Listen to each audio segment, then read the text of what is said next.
First ever factory outlet Mukunda jewellery KPHB Kothapet Khammam Somajiguda Hanamkonda. నమస్తే రమగారు. నమస్తే జయ. రమగారు, షాప్స్లో చూస్తూ ఉంటామండి. అంటే పెద్ద పెద్ద చోట కాదు కానీ చిన్న చిన్న షాప్స్ ఉంటాయి చూసారా, నీళ్ళల్లో నిమ్మకాయ వేసి పెట్టుకోవటం, తర్వాత ఎర్రటి క్లాత్లో కొబ్బరికాయలు అలాంటివి కట్టడం, పటిక పెట్టడం, తర్వాత వెదురు మొక్కలు నీళ్ళల్లో వేసి పెట్టడం, ఇలాంటివి చూస్తూ ఉంటాం. అంటే దిష్టి తగలకూడదు అనా, లేకపోతే వ్యాపారం బాగా పెరగటానికా, ఇంకా ఇలాంటివి ఇంకా ఏం పెట్టుకుంటూ ఉంటారు? జనరల్గా ఇప్పుడు నిమ్మకాయ లాంటివి నీటిలో వేస్తే అది డబల్గా కనపడుతుంది. గ్లాస్ నిండా నిమ్మకాయ అన్నట్టు ఉంటుంది కదా, వృద్ధి కోసం. చాలామంది చేస్తారు జయ, ఇళ్లలో కూడా చేసుకునే వాళ్ళు ఉంటారు. ఏంటంటే ఒక పాజిటివ్ వైబ్రేషన్ ఓకే కొంత ఉంటే ఎక్కువగా కనపడుతుంది. ఇప్పుడు చూడండి, మన షాప్లోకి వెళ్తే ఒక అద్దం ఉందనుకో, ఈ వస్తువు అద్దంలో కనపడి అక్కడ ఉన్న వస్తువులు ద్విగుణంగా కనపడతాయి కదా, వస్తువు ఎక్కువ కనిపిస్తుంది. ఈ నిమ్మకాయ కూడా అలా ఎక్కువ కనిపింపచేసే లక్షణం. పైగా అది పాడవదు, ఫ్రెష్గా ఉంటుంది ఎక్కువ రోజుల పాటు. పువ్వులు కూడా వేసి పెడతారు. పువ్వులు వేసి పెట్టడం ఇటీవల కాలంలో వచ్చింది, కానీ షాపుల్లో ఇవన్నీ ఎందుకు చేస్తారంటే వాళ్ళకి వ్యాపారాభివృద్ధి కోసం, పాజిటివ్ ఎనర్జీ కోసం, నెగిటివ్ ఎనర్జీస్ ఏవి లోపలికి రాకుండా ఉండటం కోసం. వ్యాపారమే జీవనాధారంగా ఉన్న వాళ్ళు ఏం చేస్తారు, ఎలాగైనా దాన్ని కాపాడుకోవాలి అంతే, అన్ని పక్కల నుంచి. అదే కదా ప్లాన్. సో ఈ ప్లాన్ ప్రకారం ఏం చేస్తారంటే పటికను పెట్టుకుంటారు. పటిక పెడితే ఏమవుతుందంటే నెగిటివ్ ఎనర్జీ లోపలికి రాకుండా ఉంటుంది. అబ్బా వీడికి భలే వ్యాపారం అయిపోతుంది అలాంటి భావాలు వీళ్ళ తాలూకు ఆరాని దెబ్బతీయకుండా ఉంటాయి. ఓకే, మామూలుగా మనకంటే మనకు ఒక బాడీ ఉంటుంది, ఆరా ఉంది కదా మనకి. ఇప్పుడు షాపుకి ఏముంటుంది, దాని యొక్క వృద్ధే కదా అంతే, దాని బాడీ, అదే దాని యొక్క ఆరా. ఆ ఆరాకి తూట్లు పడిపోతే వీళ్ళకి ఎక్కడైనా నష్టాలు వస్తాయి. ఆ తూట్లు పడకుండా ఉండటం కోసం చాలా షాపుల వాళ్ళు పొద్దున్నే రాగానే మిరపకాయలు, నిమ్మకాయలు అవి ఏవో, తర్వాత ఏమో అవి దిగదుడిచి బయటపడేస్తారు. సాంబ్రాణి పొగేస్తారు. దేవుడి పటాలు ఉంటే అవన్నీ శుభ్రంగా తుడిచి మళ్ళీ పెట్టి మళ్ళీ దీపం పెట్టుకుంటారు. అగరబత్తులు వెలిగిస్తారు, సాంబ్రాణి పొగేస్తారు. ఇవన్నీ కూడా ఏంటంటే వ్యాపారాభివృద్ధి కోసం, నెగిటివ్ ఎనర్జీ సోకకుండా ఉండటం కోసం.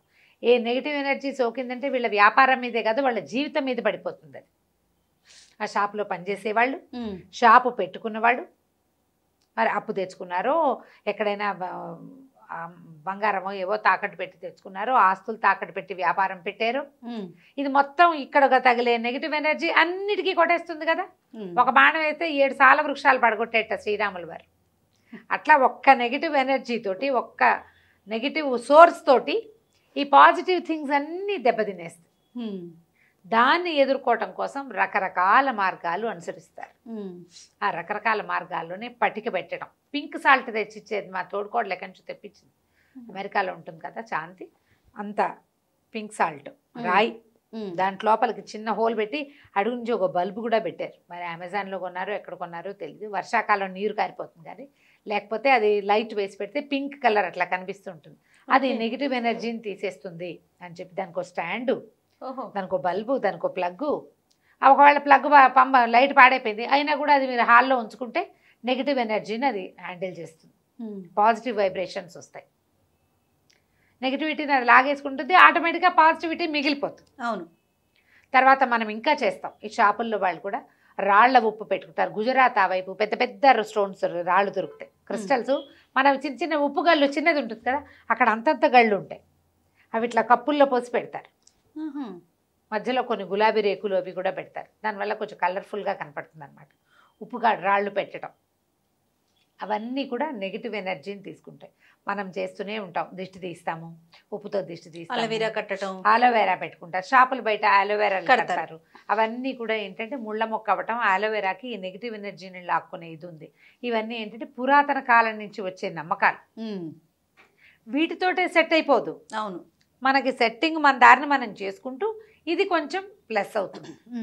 కొబ్బరికాయని ఎర్రటి బట్టలో చుట్టి గట్టిగా కట్టేస్తారు, ఎర్రటి గుడ్డ. దాన్ని ఇట్లా పైన షాపులు బయట వేళ్లాడి తీసుకుంటారు.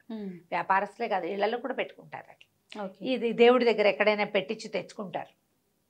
ఆంజనేయ స్వామి దేవాలయం నుంచి తెచ్చుకుంటారు కొబ్బరికాయని, మూట కట్టి స్వామివారి దగ్గర పెట్టించి అది తెచ్చి షాపు కట్టుకుంటారు. ఇవి 6 నెలలకి, అంటే కొబ్బరికాయ కొన్నాళ్ళకి బుగిలిపోతుంది లోపల లోపల. ఆ నెగిటివ్ ఎనర్జీ వల్లే బుగిలిపోయిందని, ఎంత పాడైతే అంత నెగిటివ్ ఎనర్జీ పోయిందని అలా భావిస్తారు.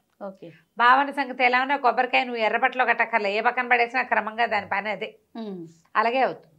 ఈ కాయల్ని ఏం చేస్తారు, ప్రతి సంవత్సరం మార్చుకుంటారు, ప్రతి నెల మార్చే వాళ్ళు ఉంటారు, అమావాస్య నాడు మార్చుకుంటారు. అలోవెరా మొక్కలను కూడా అమావాస్యకు ఒకసారి తీసేసి కొత్త మొక్క పెడతారు. ఈ నీళ్ళని ప్రతి 2 రోజులకి 3 రోజులకి గ్లాస్ ఖాళీ చేసి మళ్ళీ కొత్త నిమ్మకాయలు వేసుకుంటారు. ఆ నిమ్మకాయ పారేస్తారు, పెట్టిన నిమ్మకాయని 3 రోజుల పాటు అలా ఉంచి పారేస్తారు. ఒక్కొక్కళ్ళు రోజు నిమ్మకాయ మార్చే వాళ్ళు కూడా ఉంటారు. వాళ్ళ నమ్మకాలు ఎవరిది వాళ్ళదే. దీంతో పాటు మనకి చైనీస్ వాస్తు ప్రకారం ఈ లాఫింగ్ బుద్ధాన్ని పెట్టుకోవటాలు, శంఖాలు పెట్టుకోవటాలు, గంటలు పెట్టుకోవటాలు ఇవన్నీ వచ్చినాయి కదా. వాటితో పాటు వచ్చినవే వెదురు మొక్కలు కూడా. Okay okay. అవి ఇట్లా చిన్న చిన్న వెదురు ఏంటంటే నిత్యం పెరుగుతూనే ఉంటుంది, సడన్గా కూడా పెరుగుతుంది. అది దాని లక్షణం. వెదురు అలా ఉన్నటువంటి టకీమని వచ్చేస్తుంది. వ్యాపారాభివృద్ధి అలాగే కావాలనుకుంటారు. అందుకని ఇలా పెరిగే వెదురు మొక్కల్ని అది ఎంత చిగురించి వస్తే మన వ్యాపారాభివృద్ధి బాగుంటుందని అన్ని షాపుల్లోనూ అమ్మకాలకు కనపడతాయి మనకి. దాన్ని ఇట్లా రెడ్ రిబ్బన్తో రోల్ చేస్తారు, ఇట్లా పెడతారు, నీటిలో పెడతారు, నీళ్లు మార్చాలని చెప్తారు. మన వాళ్ళు మనీ ప్లాంట్లను కూడా నమ్ముతారు అలాగే. అవును కదా. ఇప్పుడు మనం మనీ ప్లాంటే కాదు, ఏ రకమైన ఆకుపచ్చటి మొక్క అయినా సరే మనకి అది నిత్య నూతనంగా ఆకులు చిల్లలు కొత్తవి వచ్చి చిగురుస్తూ ఉంటే మన పాజిటివ్ సైన్. అది పాజిటివ్ సైనే కదా. మనం ఏమైనా పెట్టుకోవచ్చు. పుదీనా పెట్టుకోవచ్చు, గుప్పెడు పుదీనా నీళ్ళలో వేసి పెట్టండి, దాని దారిని అది పెరుగుతూ ఉంటుంది. అవును, మంచి వాసన వస్తుంది, ఫ్రెష్ ఎయిర్ వస్తుంది, చుట్టుపక్కల వాతావరణానికి బాగుంటుంది. వాము మొక్కలు అవన్నీ కూడా ఏంటంటే మరణం ఉండదు, వాటికి చచ్చిపోవు, ఎండిపోవు, పాడైపోవు. అలా నీరు దొరికితే చాలా వస్తూనే ఉంటాయి. అవన్నీ కూడా మనకి పాజిటివ్ సైన్గా, పాజిటివ్ ఎనర్జీకి సంకేతంగా కనపడతాయి. ఇదే పని మనం ఇళ్లల్లో కూడా చేయొచ్చు, ఇంట్లో కూడా చేసుకోవచ్చు. పువ్వులు నీళ్ళల్లో వేయటం అవి మన పద్ధతి కాదు. మనం గుమ్మాలకి బంతిపూలు కట్టుకుంటాం, చామంతి పూలు కట్టాం కదా, గుమ్మాలకు బంతిపూలు కడతాం, మామిడి తోరణం కట్టుకుంటాము, దేవుళ్ళకి పువ్వులు పెడతాం. కానీ క్రమంగా మనకి నీటిలో పువ్వు వేస్తే అది అట్లా అందంగా ఉంటుంది, వేసుకోవటం వచ్చేస్తుంది. పువ్వు కుళ్ళిపోతుంది, పూజకి పనికిరాని పువ్వు అయిపోతుంది. అది దాంతో పూజ చేయలేం కదా. దాని బదులు మనం ఇలా గ్రీన్గా ఉండే మొక్కల్ని పెంచుకోవచ్చు ఇంట్లో. షాపుల్లో వాళ్ళు ఏ పాజిటివ్ ఎనర్జీని కోరుకుంటారో అదే పాజిటివ్ ఎనర్జీ కోసం మనం కూడా ఇలా చేయొచ్చు. ఇళ్లలో పెట్టుకునేవి ప్లాంట్స్ వస్తాయి కదా, ప్లాస్టిక్ మొక్కలు, ప్లాస్టిక్ పువ్వులు, ప్లాస్టిక్తో ఉండే ఆకుల్ని అవాయిడ్ చేసేయండి. ఓకే, లైవ్లీగా ఉండే మొక్కల్ని పెంచుకోండి. ఇండోర్ ప్లాంట్స్ చాలా కనపడుతున్నాయి మనకి, లేదా అవుట్డోర్వే 2 రోజులకు ఒకసారి తీసుకెళ్ళి ఎండలో పెట్టండి, మళ్ళీ ఇంట్లో పెట్టుకోవటం. అవును, కొంచెం కిటికీల దగ్గర అక్కడ వెలుతురు వచ్చే చోట పెట్టండి. మొక్క చక్కగా అదెంత ఫ్లరిష్డ్గా అయితే మనకి ఇంట్లో అంత పాజిటివ్ ఎనర్జీ వస్తుంది. నెగిటివ్ ఎనర్జీని మొక్కలు లాగేసుకుంటాయి. ఇండోర్ ప్లాంట్సే మంచివి ఇళ్లలో పెట్టుకోవడం కోసం. మనం చాలా మంది ఇళ్లలో ఇప్పుడు చూస్తాం, ఒక చిన్న గాజు బాటిల్ ఏదో చిన్న బీకర్ లాంటిది ఉంటుంది, అందులో కాస్త నీళ్ళు పోసి ఒక మనీ ప్లాంట్ కొమ్మ పెడతారు. అక్కడ ఒక గ్రీన్ కలర్ కనబడుతుంటే మనకు ఒక పాజిటివ్ సైన్ కదా. షాపుల్లో కూడా అలా పెట్టుకుంటారు. వ్యాపారాభివృద్ధి, పాజిటివ్ సైను, నెగిటివిటీని అది కొంచెం లాక్కుంటుంది. మనకి ఒక దిలాస ఉంటుంది, మనకు కూడా ఒక ధైర్యం కావాలి కదా. ఏదో కొత్త పని చేస్తున్నాం, బెదురుగా ఉంటుంది. ఆ బెదురు తీర్చడానికి ఈ సాధనాలు యూజ్ అవుతాయి. ఎవరో ఒక గురుగారు మాస్టర్ చెప్తారు, గురువుగారిలో జాతకాలు చూపించుకుంటాం. వాళ్ళు షాప్ ఎస్టాబ్లిష్ చేయడానికి వచ్చేవాడు ఎవడైనా సరే, సార్ ఒక కొబ్బరికాయ పెట్టుకోండి మీకు బాగుంటుంది అని చెప్తారు. మంచి మాట ఎవరి దగ్గరైనా తీసుకోవాలి, బాలాదపి సుభాషితం అంటారు. అదేదో పెట్టుకుంటారు, కొన్నాళ్ళకి అదొక సెంటిమెంట్గా అయిపోతుంది.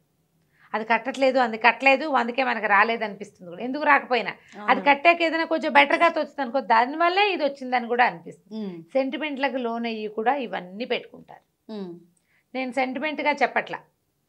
గ్రీన్ కలరు ఎప్పుడు కూడా మనకి భవిష్యత్తు పట్ల ఆశను కలిగిస్తుంది. మనలో ఉన్న నిరాశావాదాన్ని, నిరాశ దృక్పథాన్ని, నిరాశని, తాత్కాలికంగా ఏర్పడేటువంటి ఒక స్తబ్దతని మన జీవితాల్లో వస్తాయి. అది ఈ మొక్కల్లో ఉండే లైవ్లీ థింగ్ మనకి దాని నుంచి సెపరేట్ చేస్తుంది, దూరం చేస్తుంది. అవి లేకుండా అవుతాం, మనం హాయిగా ఉంటాం. దానికోసమని గ్రీనరీని మెయింటైన్ చేసుకోండి. షాపుల్లో కానీ ఇళ్లల్లో కానీ, ప్రింటింగ్ ప్రెస్లు అలాంటి చోట కూడా, అక్కడికి వేరే ప్రపంచం ఎంత క్లమ్జీగా ఉంటుంది, అలాంటి చోట కూడా ఒక ఆకుపచ్చటి మొక్క పెట్టండి. అది ఆక్సిజన్ ఇస్తుంది, ఓకే, లైవ్లీనెస్ని ఇస్తుంది జీవితానికి. పెయింటింగ్స్ పెట్టుకుంటాం. అవునవును, ఎందుకు చక్కగా ఒక మొక్కే పెట్టచ్చుగా, ఇలా ఆలోచించండి. షాపుల్లో వాళ్ళు పెట్టేది ఇదే పాయింట్. ఈ పాయింట్ని మనం నేర్చుకోవచ్చు. మనం ఎక్కడెక్కడ కావాలంటే అక్కడ. మనకు కూడా స్టూడియోలో ఒక మొక్క ఉంటుండేది. అవును, ఇప్పుడు మరి ఏసీ ఎక్కువైపు అది ఉండట్లేదు పాపం. ఇలా ట్రై చేయొచ్చు. దీన్ని ఇందుకోసం వాడుకోండి, హాయిగా ఉంటుంది. ఒకసారి చేసి చూస్తే మనకు అర్థమైంది అనుకో, ఇంకా మనం మొక్కల కోసం చూస్తుంటాం ఎప్పటికప్పుడు ఏం పెట్టుకోవాలి అనేసి. కొత్త మొక్కలు చూసి పెట్టుకోవటం. ఇట్లా వేళ్లాడే పార్ట్స్ దొరుకుతాయి, ఇట్లా గుమ్మానికి ఎదురుగుండా కనపడుతుంది అనుకో, షాపుల గుమ్మాలకి బాగుంటుంది. హాయిగా ఉంటుంది, లైవ్లీగా ఉంటుంది. ఎంత సంతోషాన్ని ఇస్తుందో ఆకుపచ్చ రంగు. ప్రయత్నం చేసి చూడండి తప్పకుండా. నమస్తే. నమస్తే.